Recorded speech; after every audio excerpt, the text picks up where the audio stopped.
He was the quietest one in the room, until the truth gave her a voice sharper than anyone's title. One sentence shattered the illusion of order. What happens when the person you least expect becomes the one who stops everything? Let us know in the comments where you're watching from. Ashley Rivette had been watching him for 20 minutes. Not because she was fascinated, but because that's what you do when you're the only black woman in a corporate skyscraper conference room and no one even remembers you're there. You watch. You listen. You track the patterns no one else bothers to see. Clayton Remsen, CEO of Remsen Capital Group, leaned back in his leather chair with the confidence of a man who believed nothing could touch him.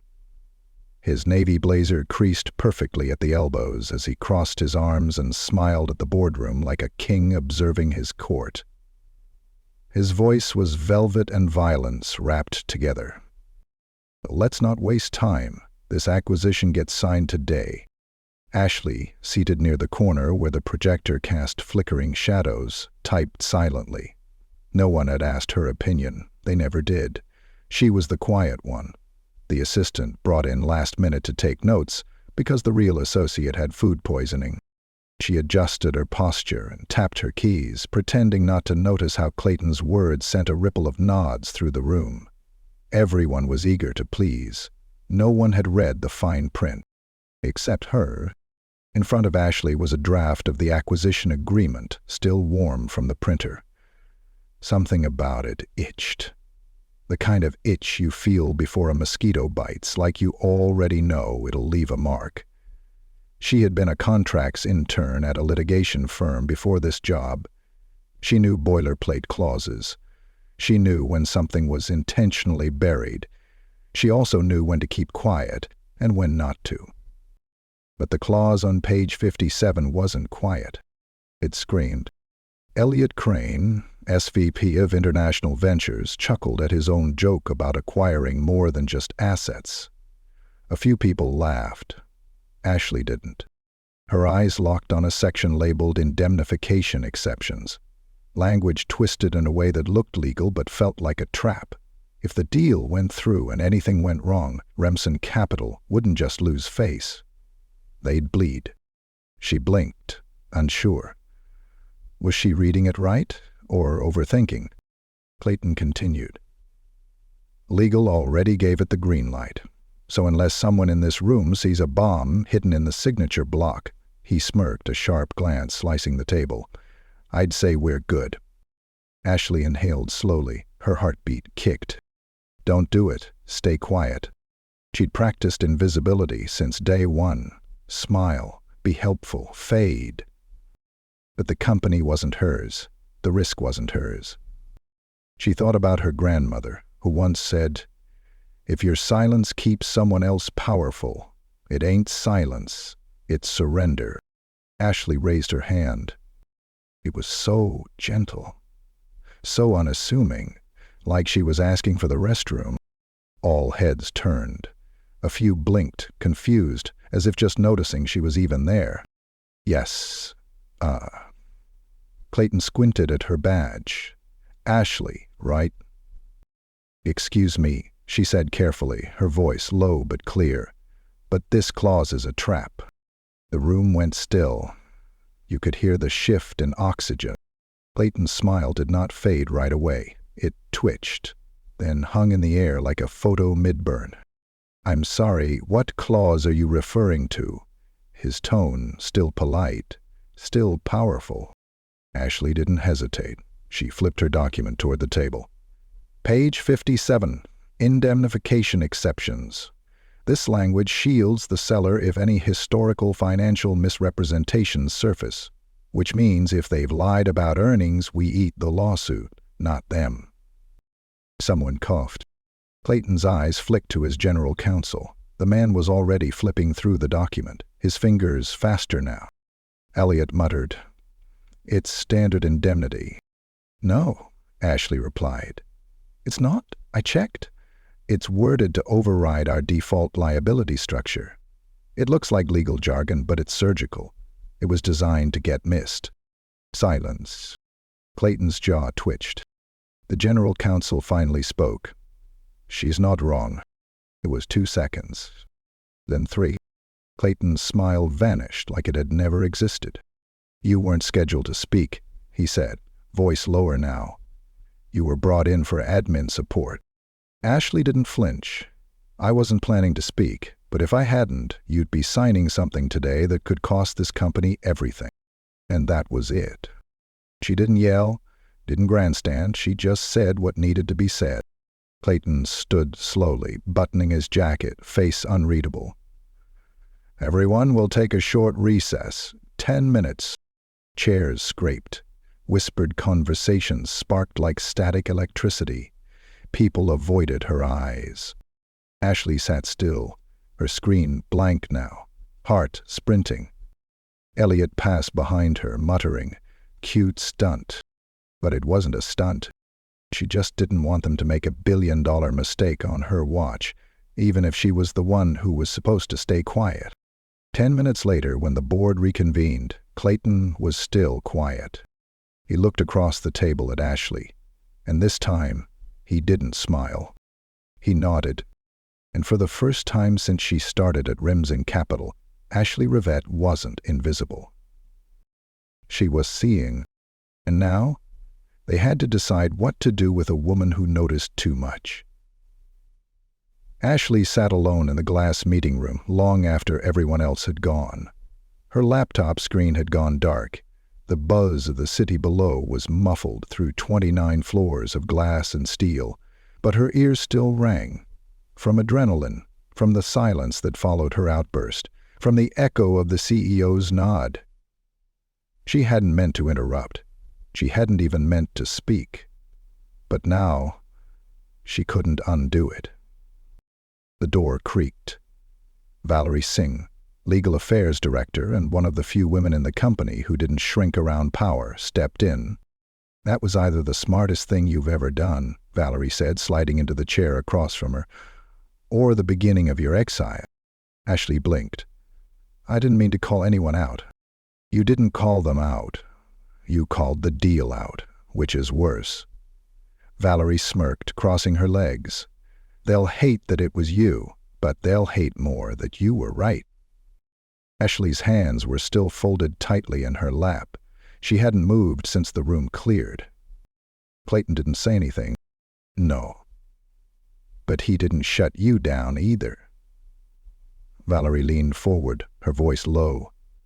"In corporate terms, that's the equivalent of a standing ovation." Ashley tried to breathe deeply, but the pressure in her chest wouldn't budge. I didn't want us to sign something that could ruin everything." Valerie studied her. "You know what most people in this building would have done in your seat?" Ashley didn't answer. "They'd have caught it, printed it out, whispered it to someone after you said it in the room, while they were still high off the champagne fog of a billion-dollar handshake." Ashley finally looked up. "Was that a mistake?" Valerie gave a small smile. "You made yourself undeniable." That night, Ashley didn't go home right away. Her apartment could wait. So could dinner. She needed to walk. She needed noise that wasn't manufactured by elevator chimes and filtered air vents. On the street below Remsen Capital, she passed a food cart, the smell of lamb and burnt onions mixing with rain-soaked concrete. She stopped, bought a gyro, and sat on a bench outside Bryant Park. Her phone buzzed in her coat pocket. She pulled it out. A message from her roommate Bree. "Girl, why is your name being whispered like a ghost in every corner of that building? What did you do?" Ashley smiled, almost laughed. Almost. She typed back, "Ashley, I opened my mouth. That's all." Across the park, a man played soft trumpet under an awning. A woman dropped change in his case. People passed. No one looked twice at her. It felt good to vanish again, even for a moment. But vanishing wasn't an option anymore. The next morning, the silence was louder. When Ashley stepped off the elevator, conversations stopped just long enough to sting, then resumed, too casual, too perfectly timed. It wasn't anger, not yet. It was observation. She was being watched. "Morning, Ashley," chirped one of the HR assistants with the same brightness someone might use to greet a dog they weren't sure wouldn't bite. Ashley nodded, kept walking. Her desk had a view of the copy room, which normally suited her just fine. Today, it felt exposed. She booted her laptop. Checked emails. Meeting invite. 9:45 a.m., Clayton Remsen's office. Subject, follow up on yesterday. No other context. Ashley stared at it, and then clicked, accept. When she entered Clayton's office, he was already standing. That alone put her on edge. He didn't stand for anyone, not when they came to him. "Ms. Rivette," he said. She waited, let the silence grow. "Please, sit." She sat. He didn't. "I read the clause again," he said, twice. Ashley nodded. "You were right. Legal missed it, finance skimmed it, and He stopped. A beat passed. "I trusted people to do what I pay them to do." He crossed to the bar cart by the window, poured water into a glass. No liquor, not at this hour. Still, he didn't offer her any. "This deal was about to make headlines," Clayton continued, "and you could have let it happen. I didn't want to see the company sued into oblivion because of a clever paragraph," Ashley replied. He turned to face her. "You're a junior admin, paralegal background, no executive authority, no seat at that table." Ashley didn't blink. "I noticed something no one else did, that hung in the air like a thread just waiting to snap." And Clayton did something Ashley did not expect. He smiled, genuinely this time. "You know what keeps people like me up at night?" he asked. "Not lawsuits, not press, not board drama. People like you. People who see things." Ashley stayed silent. "I want you to meet with M&A Strategy. Tomorrow, 11 a.m., Valerie Singh will join. They're expanding their team. I think you'd be useful." It wasn't a compliment. It wasn't a thank you. It was an opportunity. Ashley stood. Understood. As she turned to leave, Clayton added, "You'll make enemies." She paused at the door. "I already have."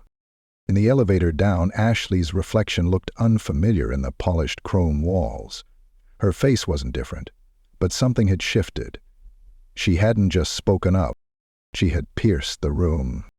And now they knew. Now they were watching. Ashley arrived at the strategy meeting 10 minutes early. She didn't sit. She didn't want to look too eager. She also didn't want to be seated when they walked in and realized she was the girl from the clause. The M&A conference room was brighter than the executive one. Smaller, too, but lined with real wood paneling and a massive touchscreen board taking up the front wall. It smelled faintly like lemon oil and dry markers. No coffee. No warmth. Just money and pressure. Valerie Singh entered first. She offered Ashley a look, not quite reassuring, but not unfriendly. Like a lighthouse that doesn't promise safety, just direction. Then came Preston Faulkner. Tall, beige blazer, no tie. The kind of exec who wore confidence like cologne. Preston was Remsen Capital's golden boy of strategic acquisitions, known for landing deals that made headlines and bonus checks. He looked at Ashley like someone recognizing a face from a headline he didn't like. "You're Rivette," he said, not asking. Ashley straightened. "Yes." He nodded slowly, his eyes scanning her like she was a new app someone had downloaded without reading the reviews. "Let's get started." The rest of the team trickled in. Analysts, a senior associate, a VP. Not one looked surprised to see her. They'd been briefed. Valerie remained standing beside her until the seating reshuffled. One of the younger analysts gave up a chair. Ashley took it. The meeting began with a deck.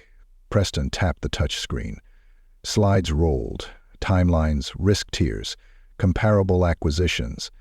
His voice was calm but clipped. And then, without pause, he said, "Before we dive deeper, I'd like Ashley to walk us through what she caught in the Holt-Mayer's draft." The room turned. Ashley blinked, caught mid-sip from a paper cup of water someone had finally offered her. She placed it down, met their eyes.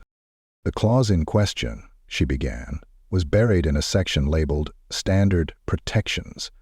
But the indemnity language was reverse-structured. It removed liability from the seller for any misrepresented earnings, unless we proved they knew in advance, which is nearly impossible. And the clause was worded to override the purchase agreement's general indemnity coverage. It was disguised, essentially, as harmless. But it wasn't. No one interrupted, no one whispered. Ashley's voice remained calm. She didn't try to sound impressive. She didn't use jargon for the sake of it. She just told them what she saw. Preston gave a single nod. "Legal confirmed?"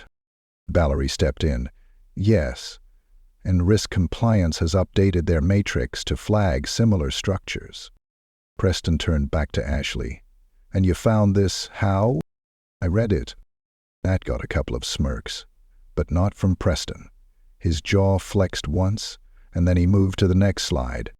The rest of the meeting was numbers and strategy. Ashley didn't speak again. But the room now pulsed around her.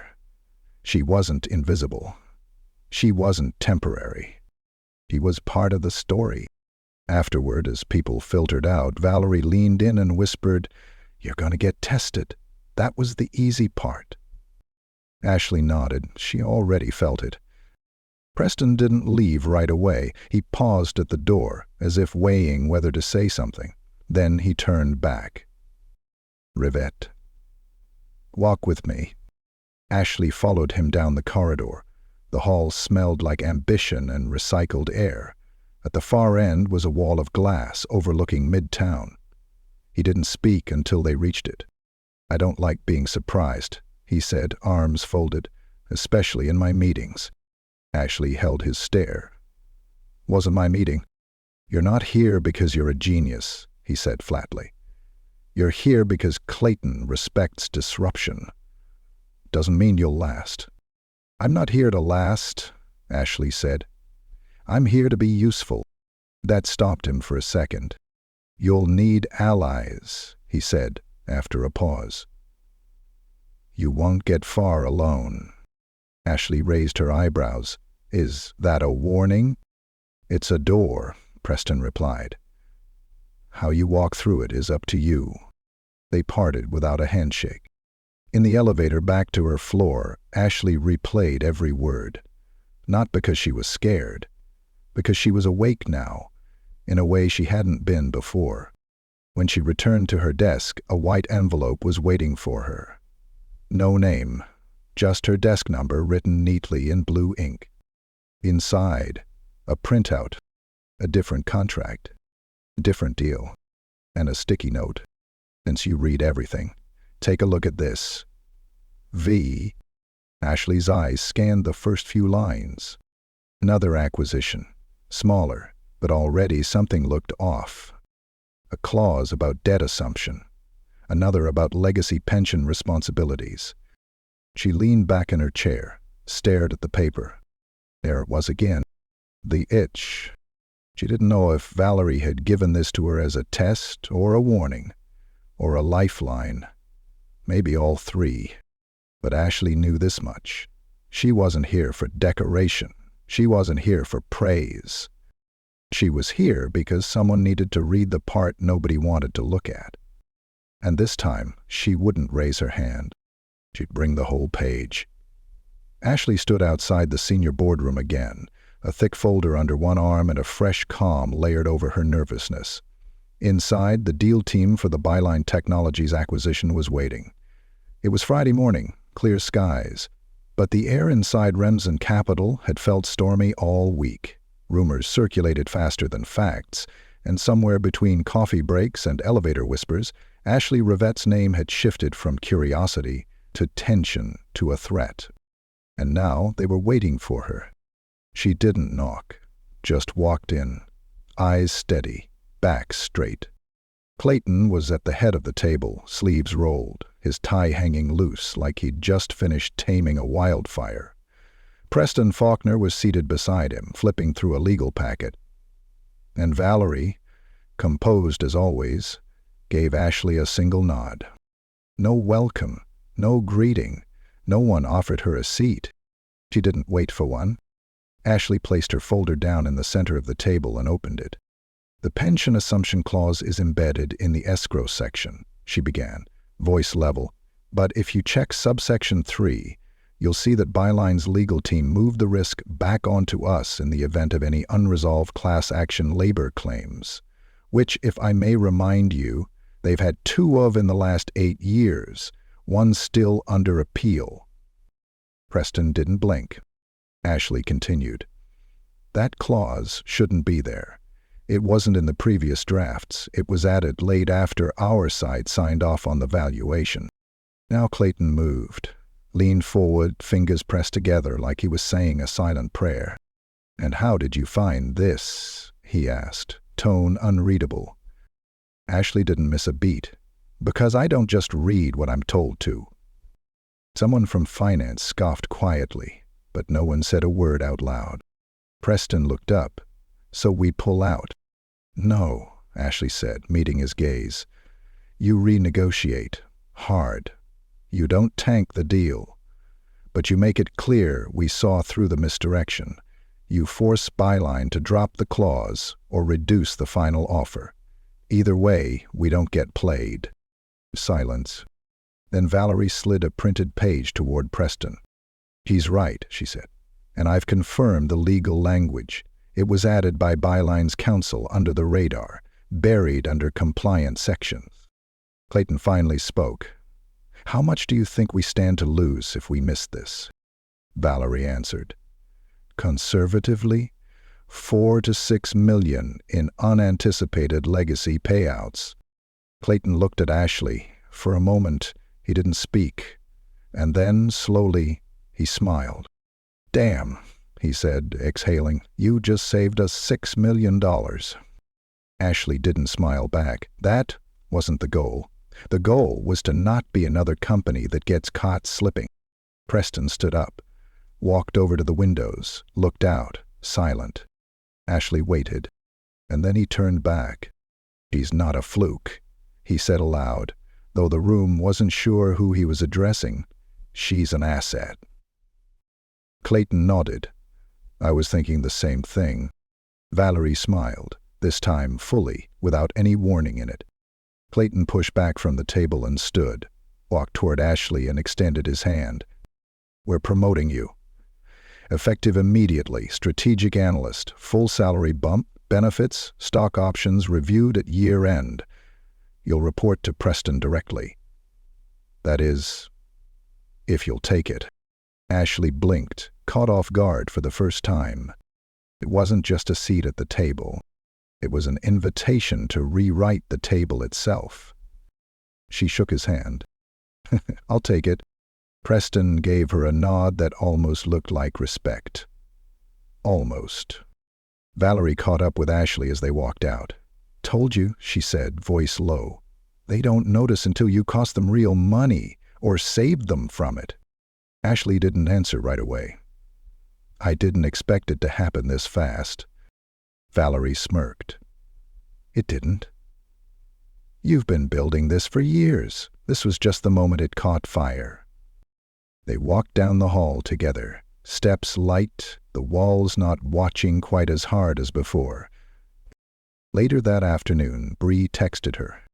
"Bree, old, is it true? Promotion? I heard from 3 people and 1 HR intern who swears she saw your new badge. Actually, it's real. You better let me take you out tonight. You want wine, cake, a rooftop, or all 3? Ashley, all 3, definitely all 3. Ashley smiled at her phone, closed her laptop, and leaned back in her chair. Outside her new office window, the city moved like it always had, fast, hungry, wired on ambition. But something was different. She wasn't chasing after it anymore. She was part of it now. That night, on a rooftop, with string lights above her and laughter in her ears. Ashley stood under the stars and let herself enjoy it, just for a second, not because it was over, but because she had arrived. Not quietly, not conveniently, but undeniably. And this time, when the room filled with voices, they were saying her name for the right reason.